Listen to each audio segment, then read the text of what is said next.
Hey, this is Billy from Perma Pastures Farm. Today marks week 14 in this chicken tractor on steroids system with meat birds.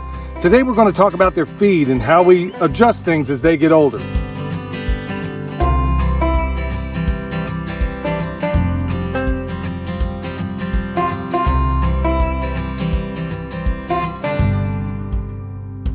All right, so it doesn't make a whole lot of sense to go through what we've gone through for I don't even know how many videos now as far as flipping the piles and doing all that kind of stuff. So lately, if you've noticed, in the last several weeks, we've been giving you elements of this and how we deal with each element. Today, we're going to talk about the food. But here we are. Here's a pile. We've already flipped it. As you can see, it's a little bit light. We've got some light wood chips in there. Ultimately, as things compost, it's going to become different. So that's done. Now here we are with their current compost cage. Just to kind of recap, everything's been, their bedding from the inside has been put in here. Took all the chicken or the pig poop from up the hill, brought it down there, dumped it in. Now let's talk about the fundamental element.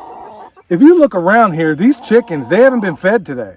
And it's pretty long in the tooth this day as far as morning goes. These guys are in and out. They're not all that consumed with what's in here because they are super well adapted to this system. And they have been for at least a month. Meaning that as soon as we let them out of their little chicken abode, these guys are running around.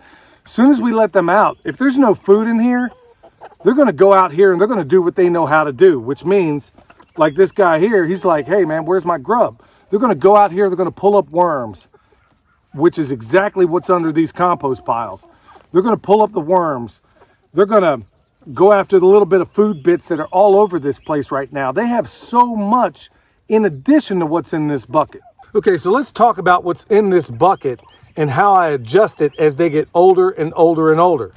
Now this, in full disclosure, is the longest I've ever raised broilers or meat birds. Usually they're ready to go at maybe 12 weeks at the very latest. This time I want to let them go as long as I possibly can, which in this case is going to be about 16 weeks. What do you want, buddy? You want your grub?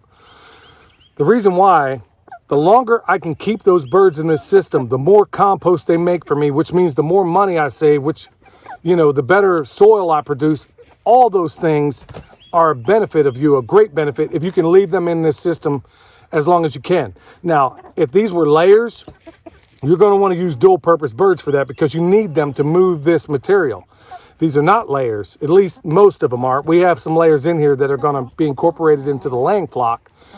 But I want to leave these guys out here as long as I can. And I'm thinking 16 weeks is about the demarcation point where the roosters start really acting like roosters. And I'm seeing parts of it right now. And we're at the point now where these guys, like I said, they will source their food. I don't even have to feed them for the most part. They will find what they need out here. But it's a double-edged sword because these guys are burning calories every time they're out here scratching around doing what they do. So there's that part of trying to find a happy medium as to, okay, you want them out there working, but at the same time, you want them putting on weight. So as we get down to this last 4 weeks, I'm feeding them more than they can possibly eat, which is usually a no-no in a lot of areas. Thing is, I don't care. These birds are so well adapted to this system and we've been studying them for so long that I'm not at all concerned because they will eat what they want out of here in terms of carbs. They get some from the grass out here. But I'm making sure that toward the end of this, that these guys are putting on more than possibly they're taking off. So whereas up until, let's say 4 weeks ago, I would feed them once a day. I'd fill this bucket up. And what you see in here right now is basically the coffee filter from this morning. They got eggshells that came from the layers. Remember, we feed our dogs all eggs, so that's all going to be in here. I got apple halves that came from the orchard. And as I dump this stuff out, remember, a lot of what they eat in terms of carbs is going to be coming out in the form of rice and tortillas and things like that. Corn, basically rice and corn. So when I dump this in here, it's going to kick in their Pavlovian response and they're going to jump in it. But from about a month ago, I've made the transition of feeding them 1 bucket a day to now we're filling up 2 buckets a day. And it's got bread, rice, beans, all of it in here. And I want these guys to basically put on weight at this point. It's not lowering their performance. They're still making compost. They're doing all the things we need them to do. But I want them to have, especially at the end of the day, I'll come out here maybe 4 or 5 o'clock and I'll dump another bucket of pretty much the same thing. So it's going to have apples that may be going rotten. It doesn't matter. Whatever you can find. And because I source all of this stuff from in town, remember, I go back once a week. You can watch that video. I go out once a week and I get all the food I need for all the chickens and the pigs in just one visit, one day a week. And which is pretty astonishing when you stop to think about how many animals you could possibly feed if you were to be motivated to do so. So let's just go ahead and dump this in here. These guys, they're going to make their way over, even though they were out eating. They're going to get in here. They're going to eat that bread. They're going to eat the beans. They're going to eat the rice. And if we were to stick on this long enough, you'd realize that there's going to be a lot left over, because a lot of their protein, the things that they really, really want, are out here. They're just doing it right now as a Pavlovian response.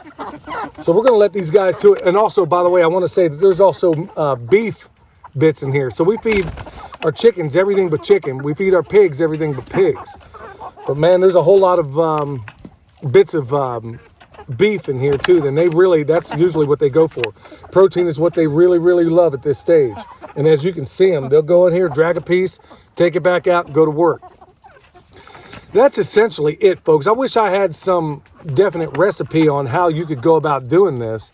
This is just what I do. And as they become older and older and older, I'll feed them more and more and more, because it's not costing me one thin dime. So, folks, I hope that helps.